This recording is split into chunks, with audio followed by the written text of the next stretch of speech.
नमस्कार, मु आश्रिता आपण मानक मो चैनल को स्वागत करुछि। आपण माने घरे रही रही विरक्त हो जाइथिबे ना, कारण सेही वायरस माने कोरोना वायरस जहाँकि सारा विश्ववासी को कबलित और आतंकित कर रखिछि, जार औषध विश्वर नामी दामी वैज्ञानिक माने भी बाहर करि पारु नाहंती।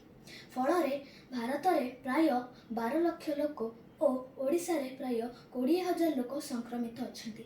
एही रोग महामारी रे परिणत हेछि और एहार काया बारंबार बदलउछि। विगत गवेषणा जहाँ जना पड़िथिला एहा केवल काश और छिंक माध्यम रे बापुछि, हेले एबे जहाँ जना पड़ुछि एहा वायु रे भी बापुछि। तेणु आतंकित हवा तो स्वाभाविक, हेले आपण माने भय करंतु नाही। आमे साथी ही आर मुकाबिला करिबा। आमे हाथ धोइबा, मास्क पिंधिबा, आवश्यक नथिले घर बाहर को बाहरिबानी। आज मु आपण को ए कोरोना वायरस विषय रे कविता आकार रे कहबा पई चाहूची।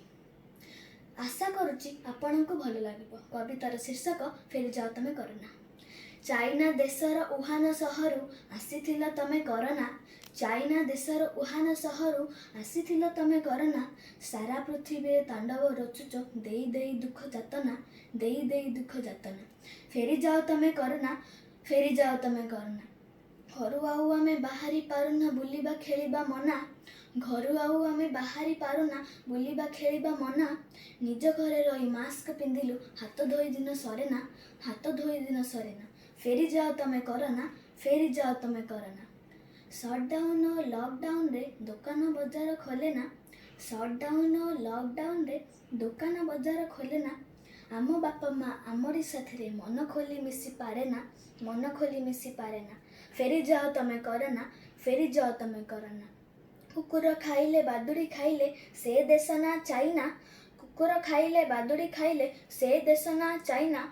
अखाद्य कुखाद्य चाइना देश को फेरी जाओ तमे कोरोना, फेरी जाओ तमे कोरोना। कोरोना है तुम्हें कोरोना आओ बेसी दिन रुहना।